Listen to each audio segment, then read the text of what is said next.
नमस्कार दोस्तों, स्वागत है आपका अपने YouTube channel Patel sir UP पर। आज है 2 नवंबर 2023। दैनिक समसामयिकी में हम लोग फूल पत्ती वाली क्लास का रिवीजन करेंगे। आज की इस क्लास में कुमार गौरव सर द्वारा कराए गए 10 महत्वपूर्ण क्वेश्चन का रिवीजन करेंगे, साथ ही उन क्वेश्चन के ललन टाइप की भी बात करेंगे। अगर बात करें ब्रह्मास्त्र सीरीज की, तो ब्रह्मास्त्र सीरीज आपको जो है शाम को 8 बजे यूट्यूब पे अपलोड कर दी जाएगी। आपको ब्रह्मास्त्र सीरीज और करंट अफेयर्स की क्लास जो है अलग अलग मिलेंगी। इस क्लास की पीडीएफ आपको हमारे टेलीग्राम चैनल पे मिल जाएगी, जिसका लिंक जो वीडियो के डिस्क्रिप्शन बॉक्स में दिया गया है। आइए शुरुआत करते हैं आज के पहले क्वेश्चन से। जो हमारा पहला क्वेश्चन है, हाल ही में यूनेस्को के सृजनात्मक शहरों की सूची में किसे शामिल किया गया है? तो ये शामिल किया गया है 2 शहरों को। पहला है कोझिकोड और दूसरा है ग्वालियर। हाल ही में इसमें 55 शहर शामिल हुए हैं, जिनमें से 2 भारतीय शहर हैं। अगर बात करें कोझिकोड को किस क्षेत्र में, तो कोझिकोड को साहित्य के क्षेत्र में तथा ग्वालियर को संगीत के क्षेत्र में शामिल किया गया है। इसकी घोषणा कौन करता है? तो इसकी घोषणा करते हैं आंद्रे उजोलो, जो कि यूनेस्को के हेड हैं। आइए बात करते हैं इस क्वेश्चन के लल्लन टैप पे। जो हमारा पहला क्वेश्चन है, हाल ही में यूनेस्को की विश्व धरोहर सूची में किसे शामिल किया गया? तो शामिल किया गया हुएलेश्वर मंदिर को, जो है कौन सी 42वीं क्रम की। कहाँ पे पड़ता है मंदिर? ये मंदिर है कर्नाटक में। अगला क्वेश्चन है, रामप्पा मंदिर का जो अन्य नाम है वो क्या है? तो रामप्पा मंदिर का अन्य नाम है काकलेश्वर मंदिर, जो किस क्रम का? ये है 39वें क्रम का। अगला क्वेश्चन है, हाल ही में हड़प्पा सभ्यता के किस स्थान से यूनेस्को विश्व धरोहर सूची में शामिल किया गया है? तो किया गया धौलावीरा को, जो कि 40वीं जो है विश्व धरोहर सूची है। अगला क्वेश्चन है, यूनेस्को विश्व धरोहर सूची में शामिल भारत की एकमात्र मिश्रित धरोहर कौन सी है? तो धरोहर का नाम है कंचनजंगा, जो कहाँ पे? ये है सिक्किम में। आते हैं अगले क्वेश्चन में। अगला क्वेश्चन है, कुल अमूर्त धरोहर कितनी है? तो अमूर्त धरोहर है 14। अगर नवीनतम अमूर्त धरोहर की बात की जाए तो यह है दुर्गा पूजा। ये कहाँ की है? पश्चिम बंगाल की। आते हैं अगले क्वेश्चन पे। जो हमारा अगला क्वेश्चन है, हाल ही में 10 वर्ष और उससे कम श्रेणी में wild life photographer of the year का पुरस्कार किसे मिला है? तो ये मिला है विहान तल्या विकास को। ये रहने वाले हैं बेंगलुरु को। इस अवार्ड को जो wild life photographer of the year award को फोटोग्राफी का ऑस्कर अवार्ड कहा जाता है। इसको लंदन से प्रदान किया जाता है। अगर बात करें विहान को क्यों दिया गया, तो इन्होंने भगवान श्री कृष्ण और मकड़ी की फोटो को बनाया है। आते हैं इस क्वेश्चन के लल्लन टॉप पे। जो हमारा पहला क्वेश्चन है, वर्ष 2023 का नॉर्मन बोरलॉग फील्ड पुरस्कार किसे दिया गया? तो ये दिया गया स्वाति नायक को। अगला क्वेश्चन है, 53वां Dada Saheb Phalke life time achievement पुरस्कार 2021 किसे दिया जाएगा? तो ये दिया जाएगा वहीदा रहमान को। अगला क्वेश्चन है, राष्ट्रीय ई गवर्नेंस गोल्ड पुरस्कार किसे दिया गया? तो ये दिया गया स्वामित्व योजना को। अगला क्वेश्चन है, भारत के किस रेलवे स्टेशन को यूनेस्को एशिया पैसिफिक पुरस्कार मिला है? तो उस रेलवे स्टेशन का नाम है भायखला रेलवे स्टेशन।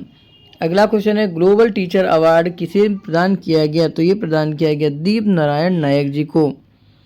आते हैं आज के अगले क्वेश्चन पे। जो हमारा अगला क्वेश्चन है, हाल ही में दुनिया की पहली यात्री फ्लाइंग टैक्सी EH216S को किसने मंजूरी दी है? तो ये मंजूरी दी है चीन ने। इसमें 2 यात्री बैठ सकते हैं, जिसकी रेंज जो है 30 किलोमीटर की होगी, तो इसकी जो स्पीड है वो होगी 130 किलोमीटर प्रति घंटे।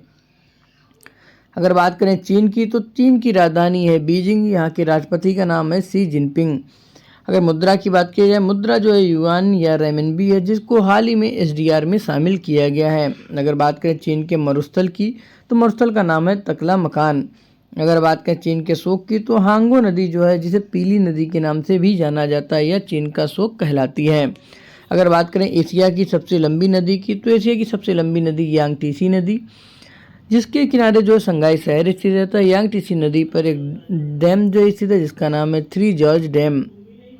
अगर बात करें 9 लाइन विवाद की, तो यह चीन और दक्षिणी चीन सागर के मध्य में विवाद है। आते हैं अगले क्वेश्चन पे। जो अगला क्वेश्चन है कि 19वें एशियन गेम्स कहाँ पे हुए थे? तो ये हुए होंगजाओ चीन में। अगर बात करें भारत की तरफ से इसका टाइटल स्पॉन्सर कौन था, तो था अमूल।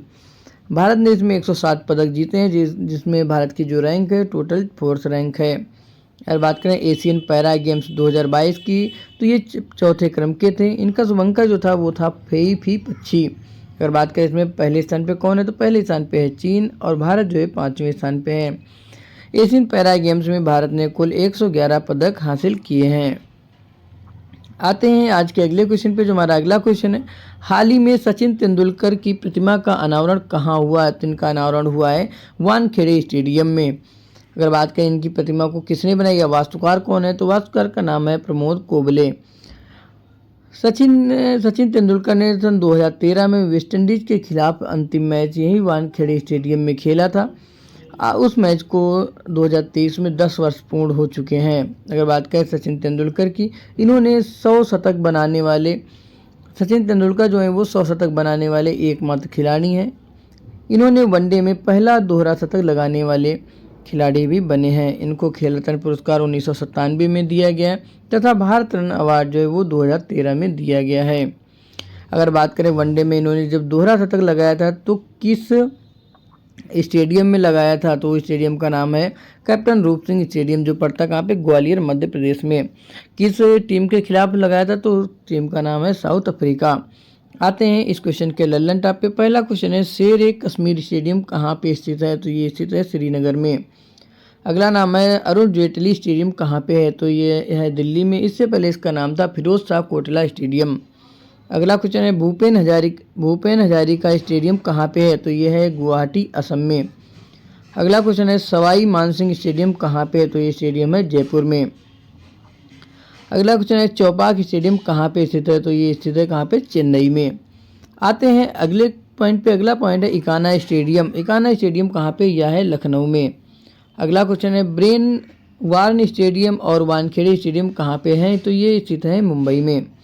अगला नाम है ईडन गार्डन स्टेडियम, यह है कहाँ पे, कोलकाता में। अगला क्वेश्चन है, ध्यानचंद नेशनल स्टेडियम कहाँ पे स्थित है? तो ये स्थित है दिल्ली में।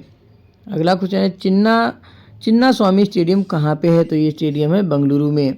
अगला क्वेश्चन है, Birsa Munda international hockey stadium कहाँ पे है? तो ये स्टेडियम है कहाँ पे, राउरकेला में। अगला क्वेश्चन है, बाराबती स्टेडियम कहाँ पे है? तो बाराबती स्टेडियम कड़क उड़ीसा में स्थित है। अगला क्वेश्चन है, महाराजा वीर विक्रम सिंह स्टेडियम कहाँ पे है? तो ये स्टेडियम है त्रिपुरा में। अगला क्वेश्चन है, साल्ट लेक स्टेडियम कहाँ पे स्थित है? तो ये स्टेडियम है कोलकाता में। अगला क्वेश्चन है, ग्रीन पार्क स्टेडियम कहाँ पे स्थित है? तो ये स्टेडियम है कानपुर में। आते हैं आज के अगले क्वेश्चन पे, जो हमारा अगला क्वेश्चन है, हाल ही में भारतीय नागरिकों के लिए वीजा मुक्त प्रवेश की घोषणा किसने की है? तो पहला जो देश है वो है श्रीलंका और दूसरा देश है थाईलैंड। हाल ही में थाईलैंड ने इसकी घोषणा की है। अगर थाईलैंड की राजधानी की बात की है तो राजधानी है बैंकॉक। यहाँ के पीएम जो है वो है थाइसिन। थाईलैंड की मुद्रा जो है वो है थाई बाहट। अगर बात करें थाईलैंड को क्या कहा जाता है, तो ये कहा जाता है सफ़ेद हाथियों का देश।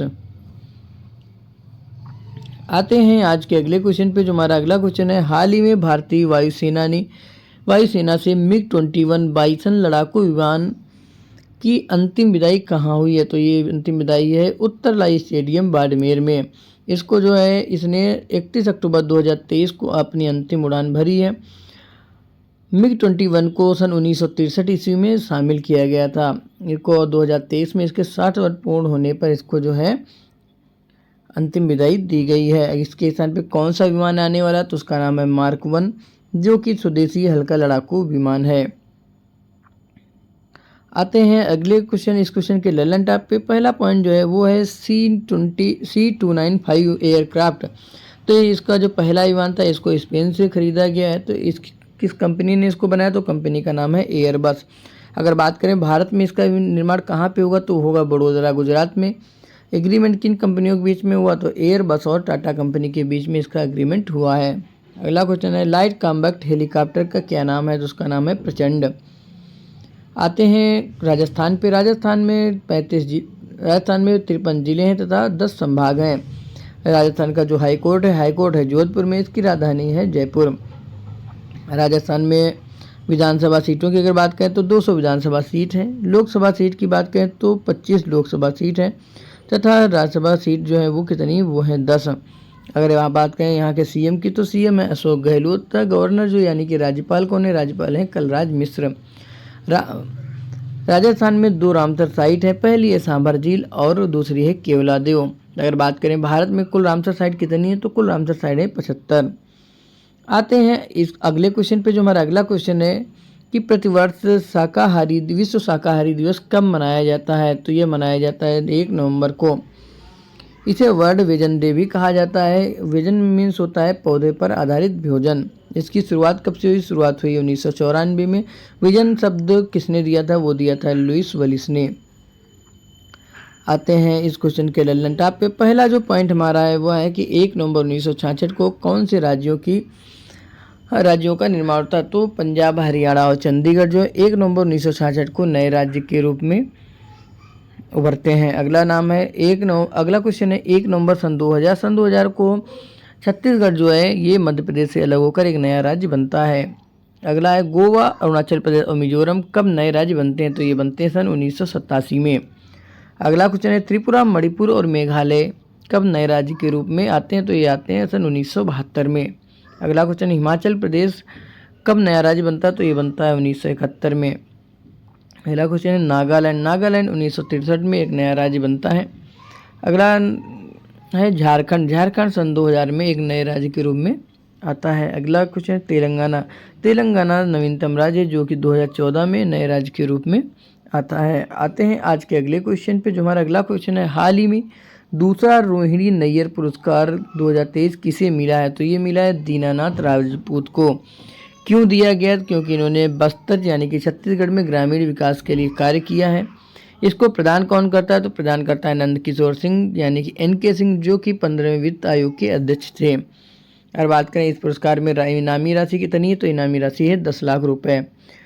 पहला रोहिणी नैयर पुरस्कार किसे दिया गया? तो ये दिया गया था सेत्रिकेम संगतम को जो कि रहने वाले थे कहाँ के? नागालैंड के। आते हैं इस क्वेश्चन के लल्लन टॉप पे। जो पहला हमारा पॉइंट है वो है प्रथम KR गौरियम्मा नेशनल अवार्ड किसे प्रदान किया गया? तो ये प्रदान किया गया एलिडा गोयरा को। अगला क्वेश्चन है महाराष्ट्र सरकार ने पहला डॉक्टर पतंगराव कदम पुरस्कार किसे दिया है? तो ये दिया है आधार पूनावाला को।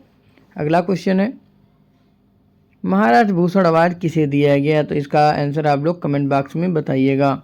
अगला क्वेश्चन है 3 ग्रैमी पुरस्कार जीतने वाले एकमात्र संगीतकार भारतीय संगीतकार कौन बने हैं? तो वो है रिकी केज। अगर बात करें इनके एल्बम की तो एल्बम है डिवाइन टाइड।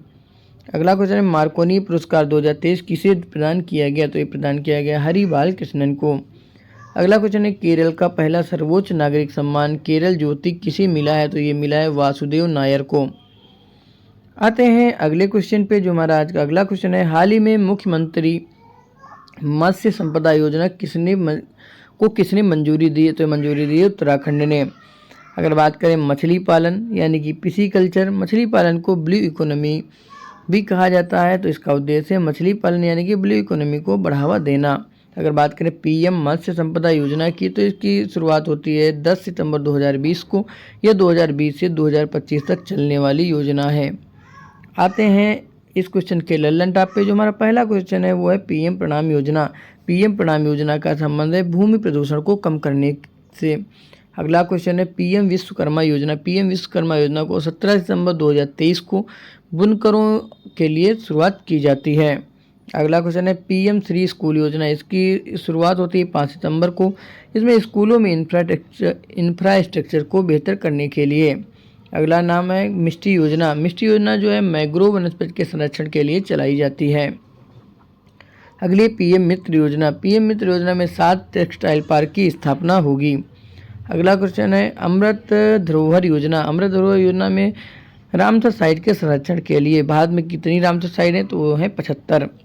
आते हैं आज के अगले क्वेश्चन पे। जो हमारा अगला क्वेश्चन है हाल ही में अपशिष्ट जल से सूक्ष्म प्रदूषकों को हटाने के लिए ग्राफीन डोप्ड सिलिका एरोजल जो है किसने विकसित किया है? तो ये विकसित किया है IIT मद्रास ने। तो दोस्तों आज के लिए इतना ही। आपको क्लास कैसी लगी कमेंट करके बताइए। क्लास अगर अच्छी लगती है क्लास को लाइक कीजिएगा, चैनल को सब्सक्राइब कीजिएगा तथा अपने दोस्तों में अधिक से अधिक शेयर कीजिएगा। अगर बात करें इस क्लास की PDF आपको हमारे टेलीग्राम चैनल पर मिल जाएगी जिसका लिंक जो वीडियो के डिस्क्रिप्शन बॉक्स में दिया गया है। अगर बात करें ब्रह्मास्त्र सीरीज की तो ब्रह्मास्त्र सीरीज आपको आज की और कल की 8 बजे यूट्यूब पे रात को 8 बजे यूट्यूब पे अपलोड कर दी जाएगी। तो आप ब्रह्मास्त्र सीरीज को देखना ना भूलिएगा। तो आज के लिए इतना ही। बहुत बहुत धन्यवाद।